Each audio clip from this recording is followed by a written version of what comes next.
बिस्मिल्लाहिर्रहमानिर्रहीम। अस्सलाम वालेकुम। सऊदी अरब से ब्रेकिंग न्यूज़, एक इतनी बड़ी ख़बर जो सऊदी अरब के हर ट्विटर अकाउंट, हर मीडिया प्लेटफॉर्म, हर चैनल पे नशर की गई। मोहम्मद बिन सलमान के इंतहाई करीबी, उनकी जितनी भी इंतज़ामिया हैं उनमें एक ख़ास बंदा जिसको करप्शन के चार्जेस पे हटाया गया और आज उसे तारीख़ी सज़ा सुना दी गई। तारीख़ी इसलिए कि मोहम्मद बिन सलमान ने कुछ अर्सा पहले एक बात कही थी तो दुनिया ने उसका मजाक बनाया कि ये बस कहने की बातें हैं, इस पे इम्प्लीमेंटेशन नहीं हो पाएगा, क्योंकि दुनिया कहती थी कि सऊदी अरब में आला शख्सियात का एहतसाब हो ही नहीं सकता। लेकिन बिन सलमान ने क्या कहा, ज़रा सुनिए। यंजू अई शख्स दखल फी क़ज़ियत फ़साद अय्यन मन कान, सवाअन वज़ीर औ अमीर औ अय्यन कान, अई अहद अल-काफ़िया सौफ़ युहासब।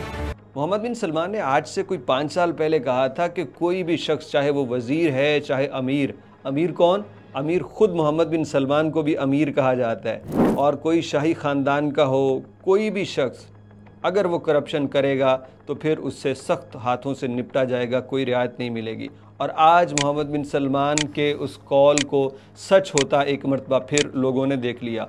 आपको बताते चलें कि सऊदी अरब का एक बहुत बड़ा नाम उसकी इंतज़ामिया का वो है खालिद बिन करार अल हरबी, जिसको आप देख रहे हैं। ये डायरेक्टर जनरल था सऊदी अमनुल आम का, और ये इतना बड़ा ऑफिसर था कि मुख्तलिफ़ इदारों के बड़े बड़े अफसरान भी इसको सल्यूट किया करते थे।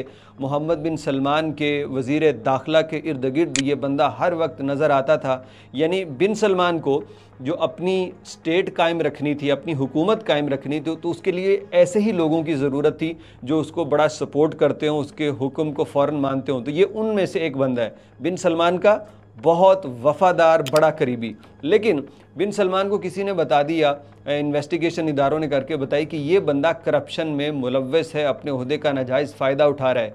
तो बिन सलमान, इसके एक्शन को दुनिया जानती है, उसने कहा फ़ौरी तौर पे इसे ओहदे से हटाओ और इसके ख़िलाफ़ इन्वेस्टिगेशन कमेटी बिठाओ। आज से ठीक 3 साल पहले 8 सितंबर 2021 को इसे ओहदे से बरतरफ़ कर दिया गया और इनके ख़िलाफ़ इन्वेस्टिगेशन शुरू कर दी गई।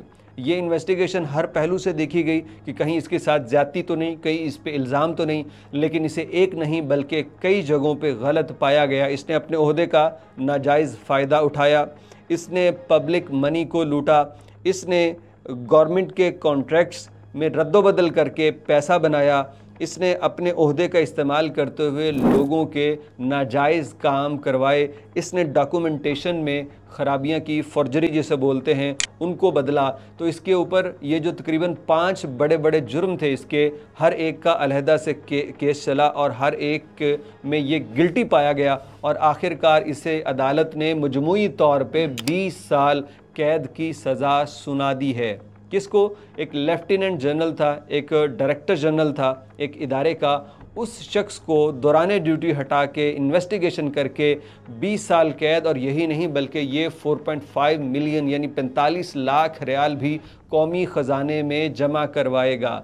ये करार अल हरबी इसका तूती बोलता था। आप यकीन करें कि मैं चूँकि सऊदी अरब की ख़बरों से जुड़ा हूँ, आज से 8 साल हो चुके हैं मुसलसल, तो मैं इसको हर एक मीटिंग में बादशाह के इर्द गिर्द, बिन सलमान के इर्द गिर्द, वज़ीरों के इर्द गिर्द देखता था, और इसके मुतालिक तो यही राय थी कि ये जो मर्ज़ी कर ले, इससे कोई पूछ नहीं सकता। लेकिन मोहम्मद बिन सलमान ने कहा मेरा ख़ास हो या कोई और, अगर वो करप्शन करेगा तो जितने भी बड़े ओहदे पे होगा नहीं बच पाएगा, बल्कि बड़े ओहदों वालों के ऊपर तो दूरबीनें ज़्यादा फिट हो चुकी हैं। नज़ाहा कमेटी की जो सऊदी अरब में बनाई गई एंटी करप्शन की जो एक कमेटी है, तो उनके तहत आज इस बंदे को देख लीजिए सज़ा सुना दी गई।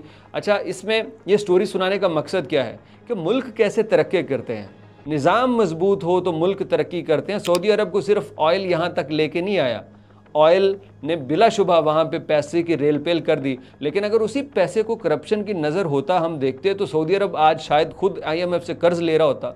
उनके पास रिसोर्सेज आए, उन्होंने फिर रिसोर्सेज को इस्तेमाल किया और एक बैलेंस्ड निज़ाम बनाया कि कोई इस पब्लिक मनी को लूट ना पाए। काश कि ये बात समझ आ जाए, यही रूल है, यही इंतज़ाम है। इसीलिए तो हमने इमरान खान साहब के दौर में सुना था कि लोग जो हैं वो डिमांड करते थे कि बिन सलमान वाला मॉडल पाकिस्तान में चाहिए, जो करप्शन पे वो वहाँ पे काम कर रहे हैं वही पाकिस्तान में हो तो पाकिस्तान के हालात भी बेहतर हो सकते हैं। अल्लाह रब्बुल इज़्ज़त सऊदी अरब को मज़ीद तरक्की दे और अल्लाह हमारे हाल पे भी रहम करे।